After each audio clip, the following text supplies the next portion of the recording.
It is time for the Writer's Block, our weekly look at all things related to sports. And I hate to tell you, folks, but it's all things related to football this week. But it's that time of year. I'm Jenny Carlson here in the studios of the Oklahoman, joined by Cedric Golden in the studios of the Austin American-Statesman. Hello, friend.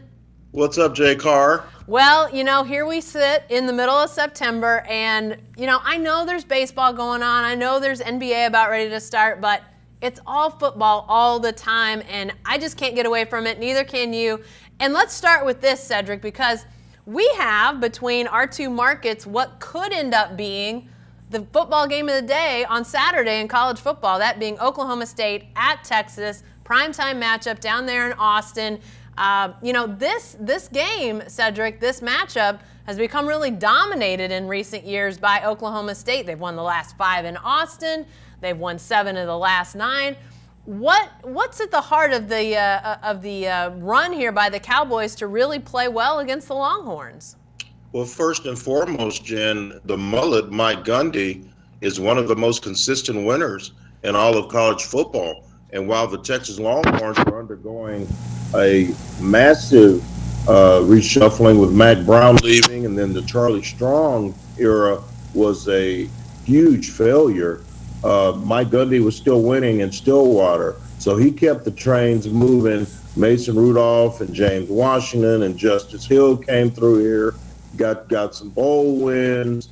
Mason Rudolph now taking over for Big Ben in Pittsburgh, along with James Washington on that team. So the mullet has a winning personality, a winning hairstyle, and a winning career. Meanwhile, Texas has had to get it back going under Tom Herman, and they're finally back on the way to where they think they should be. And so what's happened now is we have a collision of teams, one that's remaining consistent in the Big 12, which is Oklahoma State, and the other one, Texas, which is trying to reclaim some past glories. It makes for a real riveting matchup this weekend. Yeah, for sure. And after Texas's loss to LSU, you got to think that if Texas wants to be anywhere close to the conversation for a college football playoff spot, this is a must-win for Texas. And, I was trying to think about, as you look historically over the last decade at this matchup, is there anything that runs through the series as far as the why? And Cedric, you talked about the consistency of Oklahoma State. I do think we've seen, as Texas has had its swoon years, you haven't sort of seen the difference makers on defense. It used to be you always knew those, even if you weren't anywhere close to Austin, you always knew the 4 or 5 or 6 guys on the Texas defense that were going to change the game. And in recent years, you haven't sort of had those numbers of difference makers. We're starting to see that return. But as that's happened, Oklahoma State has had, as Cedric mentioned, those offenses that have really pushed. And now this week, Cedric, Texas playing without a couple of their safeties. Obviously, this is the first big test for Spencer Sanders, the Oklahoma State quarterback, where you've got a more experienced guy in Sam Ehlinger. Does this game turn on those quarterbacks, or is it something else that's going to decide this game on Saturday night? Jan, it's the Big 12, and it's all about the quarterbacks. Don't we know it? Yeah. If you've got a great quarterback, you can make it happen in this league.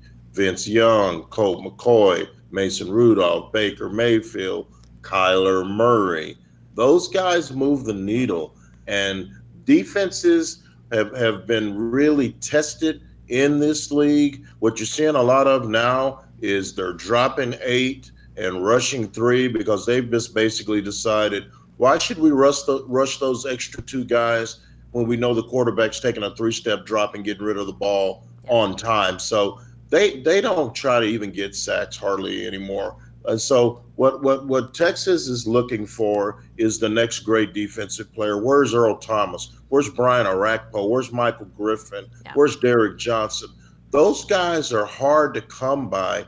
And even when you do get your hands on one, maybe their dominance is not as noticeable because of the sheer terror that these defensive coordinators are under because of these great offenses that are just putting numbers up like a pinball machine. Yeah. So what I look for this weekend, Jen, Spencer Sanders is a good young quarterback. He's young. He's a freshman. They're going to try to get after him. They're going to try to rattle him. They're going to blitz him more than they blitzed Joe Burrow at LSU because they know that this is probably his first time playing in front of 95,000 people. We're going to find out in a hurry if this kid is ready for the primetime occasion that will be Texas and Oklahoma State. Yeah, and a couple years ago, while there were all those video game numbers, you still had a game down there that was decided 13-10. So the defenses were definitely on display that day. But, I think it's interesting, Cedric, to look a little more broadly, too, as we talk about this conference and, this really being the first weekend of Big 12 matchups. A week ago we were talking about where's the marquee win for this league. Is it maybe up to Iowa State to beat Iowa to get that? Well, Iowa State didn't beat Iowa, and yet we saw K-State go to Mississippi State and get a win. We saw a variety of teams last week that scored some wins that I'm not sure I was expecting. Obviously, Kansas going to Boston College and winning. So there were several out there. Are you more optimistic about this league, or where do things stand right now as we get ready to launch into Big 12 play? Well, people aren't trying to laugh at the Big 12 anymore. After the Mad Hatter went up to Boston College and hung a 48 spot on BC, people are like, wait a minute, that's Kansas. What's Kansas doing? And just imagine how big it would be if Texas had figured out a way to beat LSU. Right. Texas gets in the end zone early in that game. Then the Big 12 is being talked about as probably the second best conference because we all know the ACC is Clemson and a bunch of other guys that don't really move the needle. We know the SEC is still the best conference, and the Big Ten is right there. But the Big 12 has moved up that pecking order. We know the Pac-12 is down. We know the AAC is not great. I think the Big 12, if this continues, Jen, has a claim as the second best conference in college football. And Texas and Oklahoma State, I think, are going to put on a real show. I still think Oklahoma is the class of this conference, and it remains to be seen when Texas and OU play, when Oklahoma and Oklahoma State meet. Right. But I just think it really sets up for a real fun year, and this is a real good jump-off point for everyone.